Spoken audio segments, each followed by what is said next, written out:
আজকের ভিডিওটা শুরু করলাম রান্নাঘর থেকে। আমি কিন্তু উঠেছি অনেক সকাল সকাল।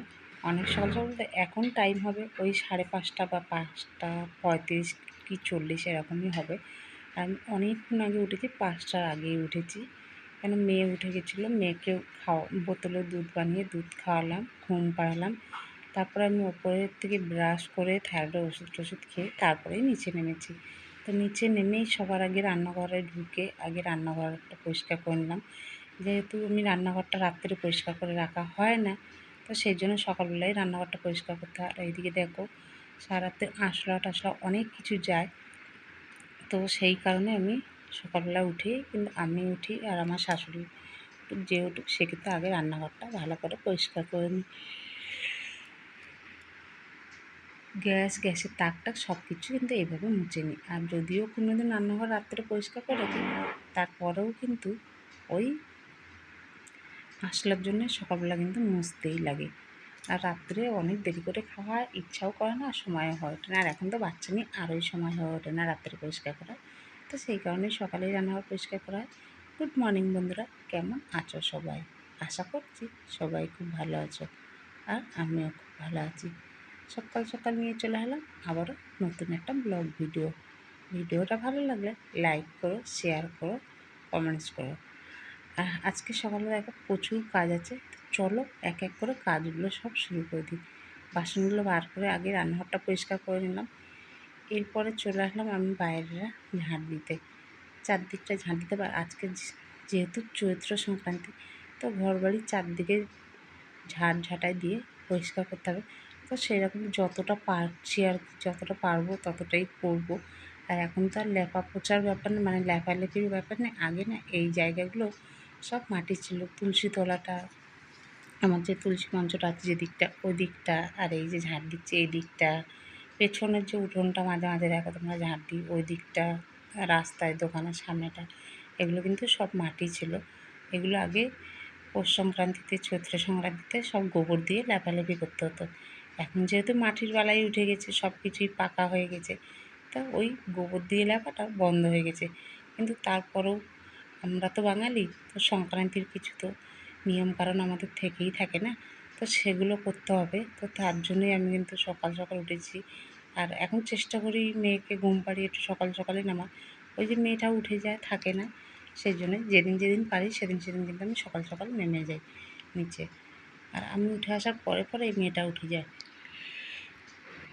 তো চল আগে ভেতরটা ভালো করে ঝাঁট দিয়ে নিলাম। এখন দেখতে পাচ্ছ আমাদের গেটের সামনের থেকে একদম এইদিকে দোকান সামনে দিয়ে অনেকটা, কিন্তু আমাদের গেটের সামনের থেকে আর এই যে দোকানের কোনা পর্যন্ত ঝাঁট দিয়ে নিয়ে আসতে অনেকটাই কিন্তু রাস্তা। ওই যে বালি পড়ে আছে দেখছো পেছনে, ওই বালির ওই যে একদম ওই দিক থেকে আর আমাকে একদম এই কোনা পর্যন্ত ঝাঁট দিয়ে নিয়ে আসতে হয়। অনেকটা ঝাঁট দিতে হয় সকালে উঠে রাস্তাটা। তো আর এইখানে আমরা সত্যি কথা বলতে যে যার বাড়ির সামনেটা সে তার ঝাঁট দিয়ে নিই, এই কারণে আমাদের এদিকে রাস্তাটাও কিন্তু পরিষ্কার থাকে। সবার বাড়ির সামনে সবাই এরকম অল্প অল্প করে ঝাঁট দেয়, তবে আমার বাড়ির সামনে আমাকে একটু বেশি ঝাঁট দিতে হয়, যেহেতু আমার ওইদিকে দোকান আছে, গ্যারেজ আছে, সেই কারণেই। আর এরপর চলে আসলাম ঘরে। দেখো এখন বাসি ঘরগুলো ঝাঁট দিয়ে নিচ্ছি। বাসি ঘরগুলো আগে ঝাঁট দেবো, তারপরে মুছবো। আর আজকে কিন্তু সব কাজই শেয়ার করব তোমাদের সঙ্গে, খুবই অল্প অল্প করে, নাহলে অনেক লম্বা ভিডিও হয়ে যাবে। তো সেই জন্য অল্প অল্প করে শেয়ার করব, সব কাজই করব, কিন্তু অল্প অল্প করে শেয়ার করব। সম্পূর্ণ কাজটা শেয়ার করতে পারবো না বা করবও না, ওই যে বললাম, নাহলে অনেকটা লম্বা ভিডিও হয়ে যাবে। আর আমার এডিটিং করতেও অনেকটা টাইম লাগবে। এডিটিং আমি সেইভাবে করতে পারি না গো, ওই যেরকম পারি যতটুকু পারি সেইভাবেই করে চালাই আর কি। আমি ওই একদম প্রফেশনাল ইউটিউবারদের মতন অত এডিটিং করতে পারি না, অত কিছু জানি না। সত্যি কথা বলতে আমি অত কিছু জানিও না। হ্যাঁ, ওই মোটামুটি একটা কাজ চালানোর মতন টেডিংগুলো শিখে নিয়েছি, তো শেখার পরে সেইভাবেই চালাই। এখন চলে আসে আর এই একটা মরণ, আমি যদি ভয়েস দিতে বসি আমার হাই উঠবেই। যখনই আমি ভয়েস দিতে বসি না কেন, সেটা রাত্রে হোক, সকালে হোক, দুপুরে হোক, ঘুম থেকে উঠে দিলে তাও কিন্তু আমার হাই উঠবেই। এটা একটা নীতি হয়ে গেছে। তো চলো এক এক করে সব ঘরগুলো ঝাঁট দিয়ে নিলাম। এখন হচ্ছে সব ঘরগুলো এক এক করে মুছেও ফেলবো। আর আজকে সংক্রান্তিতে কার বাড়িতে কী কী নিয়ম আছে সেটা একটু জানিও আমাকে কমেন্টস করে সবাই, কার বাড়িতে কী কী নিয়ম আছে। আর এখন আমি মেয়েকে ঘুম পাড়াতে পাড়াতেই কিন্তু ভয়েস দিচ্ছি রাত্রিবেলা। এখন বাজে হলো, ভয়েস দিতে হচ্ছে, আর এখন টাইম হলো রাত্রি 11:30। সকালবেলায় কাজ পেলো, সকাল থেকে ভিডিওটা করেছি, তাই আজকে তো আর সংক্রান্তির দিনেই তো আর সংক্রান্তির ভিডিওটা করে আমি আপলোড দিতে পারলাম না, তো পরের দিনই দেবো। আর এমনিতেই আমি তো এখন একটু ভিডিও ওই সপ্তাহে 1 দিন 10 দিনে 1 দিন দিই, কিন্তু যেহেতু মানে এই যে সংক্রান্তি, কালকে দেখো নীল ষষ্ঠী ছিল, আজকে সংক্রান্তি, কাল আগামীকাল আছে আবার মাস পয়লা, তো এই জন্য ভিডিওগুলো করে জমা করে রেখে আমি দিয়ে দিচ্ছি। তো এটা সংক্রান্তির ভিডিওটা সংক্রান্তির পরের দিন পাবে তোমরা। আর এই যে দেখতে পাচ্ছ দিকে সব পরিষ্কার করে তুলসী তলা টলা সব ধুয়ে পরিষ্কার করে চলে আসলাম এদিকে। আর ওই যে অল্প কটা বাসন দেখলে, আজকে বেশি বাসন নেই, আগে এই দিকটা ঝাঁট দিয়ে নেবো, তারপরে ওই অল্প কটা বাসন ধুয়ে ফেলবো।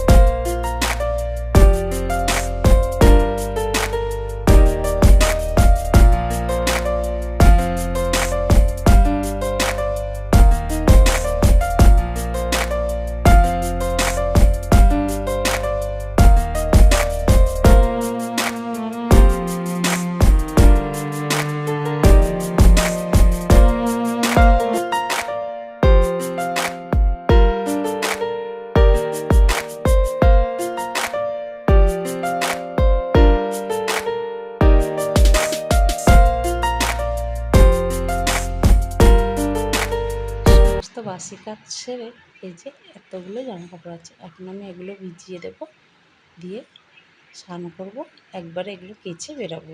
আর এই যে মেয়ের কাপড় আর আমাদের কাপড় আলাদা ভিজাই। মেয়ের কাপড়গুলো ধুয়ে কিন্তু আবার আমি ডেটল জলে ভিজাবো।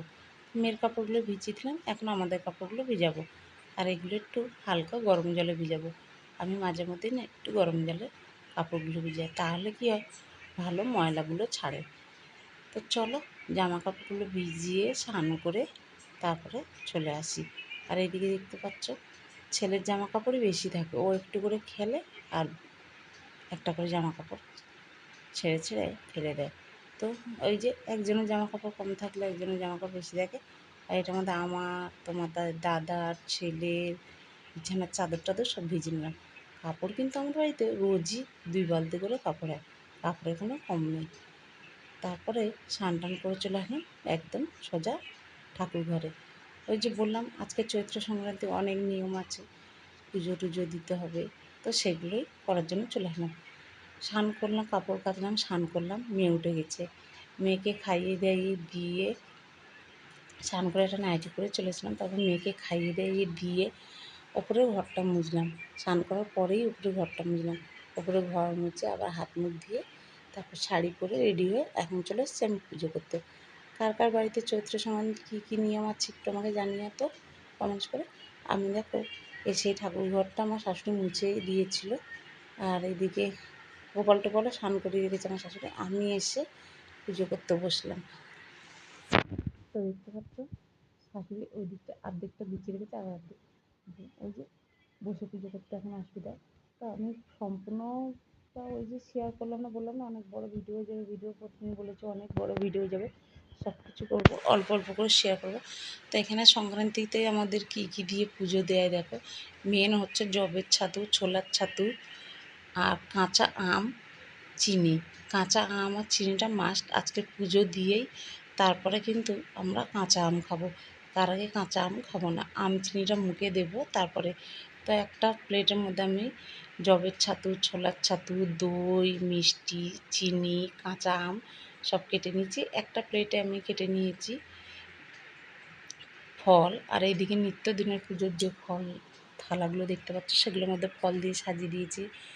আর এখন ঠাকুর পুজো করতে ঢুকলে না অনেকটা সময় লাগে, এতগুলো ঠাকুর, মানে এত ঠাকুর রেখেছে আমার বাড়িতে, এত ঠাকুর আছে, তো একটু একটু করে অনেকটা সময় লাগে। আর ফুল যদি থাকে সুন্দর করে ফুল দিয়ে সাজিয়ে পুজো করতে না দারুণ লাগে। তো আচ্ছা, চৈত্র সংক্রান্তিতে এই যে ছাতু, যবের ছাতু, ছোলার ছাতু দিয়ে পুজো করা হয়, এটাই কি ভাই ছাতু বলো তো কমেন্টসে? আমি ভুলে গেছি, আমার মনে নেই। যদিও আমার বাপের বাড়িতে এগুলো নেই, শ্বশুরবাড়িতেই আছে। আর আমার শ্বশুর থাকলে বলে দিত এটা ভাই ছাতু নাকি। তো আমি ভুলে গেছি এটা কি ভাই ছাতু কি না। প্লিজ তোমরা যদি জানো কমেন্টস করে জানিও। তো এই যে দেখতে পাচ্ছ এখানে আমি সব কিছু দিয়ে পুজোটা দিয়ে নিলাম। এরপরে যাব আমি তুলসী তলায়। তুলসী তলায় আজকে ঝরা ঝুলাতে হয়।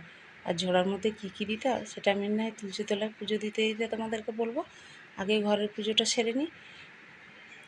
তো এইভাবে একদম কাটছাট করেই কিন্তু আমি দেখালাম। তোমরা আবার বলো না এরকম করে কেন পুজো করলে, ওরকম করে কেন পুজো করলে। আমি হাতে সময় কম, তাই কাটছাট করেই তোমাদেরকে দেখালাম। তো চলো, আমার পুজো মোটামুটি কমপ্লিট হয়ে এসছে। এখন শঙ্খটা বাজাবো। আর ওইদিকে মেয়েটা না খুব কান্নাকাটি করছে দুধ খাওয়ার জন্যে, বা ও ঘুম পেয়ে গেছে, ঘুমাবে, আর দুধ খাওয়ার জন্য ভীষণই কান্নাকাটি করছে। তাই আমি একটু তাড়াতাড়ি করছি। তো চলো, আমার ঘরের পুজো দেওয়া কমপ্লিট হয়ে গেল। এখন যাব আমি তুলসীতলায় পুজোটা দেবো। আর আমাদের মতন কে কে তুলসীতলায় ঝরা ঝুলাও সেটা একটু বলবে, হ্যাঁ? চলো, তার আগে আমি শিবের মাথায় একটু জল ঢেলে নিই। এই যে আর এত ধুতরা ফুল ফুটেছে না গাছের মধ্যে, ধুতরা ফুল, এতগুলো ধুতরা ফুল কটা যে শিবকে দেবো তাই বুঝতে পারছিলাম না। দেখতে পাচ্ছ বাইরে কি প্রচণ্ড হাওয়া চলছে। আমি প্রদীপটা কিছুতেই জ্বালিয়ে রাখতে পারলাম না, প্রদীপটা তো নেমেই গেল, ধুনাটাতেও আগুন জ্বলে যাচ্ছে হাওয়াতে। আর এই যে তুলসী গাছটার জন্য দেখাই যাচ্ছে না, তুলসী গাছের ভিতরে কিন্তু দুই সাইডে লাঠি দিয়ে একটা ঘট ঝুলানো আছে। আর ওই ঘটের মধ্যে আজকে ফুল আর একটা বোটা শুদ্ধ আম এগুলো দিতে হয়, দিয়ে এই ঘটের মধ্যে জল দিতে হয়, যেটাকে ঝরা বলে। তো কার কার এরকম নিয়ম আছে ঝরা ঝুলানো, এই ঝরা ঝুলাতে হয় আজকে। আর পুরো বৈশাখ মাসটা থাকবে ঝরাটা ঝুলানো এখানে। আর রোজই স্নান করে এই ঝরার মধ্যে জল দিতে হবে। তো কাদের কাদের আছে এরকম ঝরা ঝুলানোর নিয়ম, ছাতু টাতু দিয়ে পুজো দেওয়া। বাঙালির তো 12 মাসে 13 পার্বণ, সব কিছুই খেতে হয়, ওই ছাতুও পুজো দিয়ে খেতে হয়, সব কিছুই পুজো দিয়ে খেতে হয়। আমাদের হচ্ছে খাওয়ার নিয়ম, পুজো দিয়ে সব কিছু আমাদের এটা খেতে হয়, ওটা খেতে হয়। আর আমার শ্বশুর থাকলে তো কত কী বলতো, নাড়ু মোয়া এগুলো খেতে হয় সব কিছু। তো আমি নাড়ু মোয়াটা যদিও এখন করি না, এগুলো সব বন্ধ করে দিয়েছি। নাহলে আমাদের সংক্রান্তিতে কিন্তু নাড়ু মোয়াও সব করতো, এখন করি না। তো এই যে দেখতে পাচ্ছ আমার পুজো দেওয়া একদম কমপ্লিট হয়ে গেছে, তুলসীতলায় পুজো দেওয়া হয়ে গেছে, ঘরে পুজো দেওয়া হয়ে গেছে। ফুল থাকলে সাজিয়ে পুজো করতে যে কী যে মজা লাগে, কিন্তু এই যে সময় কম, সুন্দর করে বসে শান্তি একটু পুজো করবো সে সময়টুকুও পাওয়া যায় না। বন্ধুরা আজকে কী কী রান্না করছি তোমাদের সঙ্গে রান্নাটা আমি শেয়ার করতে ভুলেই গেছি, তাই জন্য খেতে বসে এখন তোমাদেরকে দেখে দিচ্ছি। এখানে দেখো এই যে ঘিমা তেতো, মানে ঘিমা সব বেগুন দিয়ে তেতো, নিম বেগুন, এটা হচ্ছে টকের ডাল, এই যে দেখতে পাচ্ছ টকের ডাল। আর হচ্ছে তেঁতোর ডাল, যেটা আমি নিইনি, এতগুলো একসঙ্গে খাওয়া সম্ভব নয়। এখানে ছেলের জন্য করেছিলাম পনির। আর এইখানে হচ্ছে এঁচোড়ের তরকারি। তা আজকে শুধু তেঁতো আর তেঁতো, তেঁতোর ডাল, নিম বেগুন, তারপর ঘিমা তেঁতো। সংক্রান্তির দিন এগুলোই খেতে হয়, তো সেই জন্য দেখতে পাচ্ছ এই যে এটা হচ্ছে ঘিমা তেঁতো। আর তেঁতোর ডালটা এখন খেলাম না, রাত্রে খাবো, তো সেই জন্য আর নিয়ে নিই। আর আমি ভাবলাম রান্নাবান্না করার পরে তোমাদের সঙ্গে শেয়ার করবো, কিন্তু এত তাড়াহুড়ো বাচ্চাটা কাজে আর শেয়ার করতে পারিনি তোমাদের সঙ্গে। তাই খেতে বসে একটু তোমাদেরকে দেখিয়ে দিলাম কী কী রান্না করেছি আজকে।